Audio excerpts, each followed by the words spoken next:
Hello everyone welcome कर मोर आउ गोटे मिनी ब्लॉग को आज आम घर आमिष रोसे हवा ना से सब आमिष सब बासन कुसन आमिष जगह सब सफा कर जगह रखीदे आज आम घर डेली डेली साधा रोसे हम कहीं आमर स्टार्ट हो पानी तोला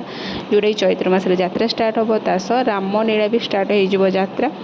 तो ये मसे पर्यटन आम घर आमिष रोसे हेबनी तो ठीक टाइम के परिवा सब काटिक रखी गैस भी सरीगला समस्ते तो जानते हो जो भाई गैस प्रोब्लेम चली कहतुनि तो ठीक मो पुओर खाइबा टाइम तार सब पानी गरम करने भी गैस ना मो पुओ हेट केटलटा नहीं आसती बोली ठीक टाइम कम देला और कमेंट करेंगे ये कौ फल तापर स्वामी को कॉल कर देती गैस सर तो आम कहले गैस मिलबनी आ 10 दिन पर जो टेंशन कहतुनि तापर कौटू के जानी सडन गोटे गैस नहीं पड़े आसला जो खुशी मोर कहतुनि कहीं आम घर चुली ना मत ही सब प्रॉब्लम फेस करा पड़े था तो आज मिनी ब्लॉगटा ये रोज टाटा बाय बाय।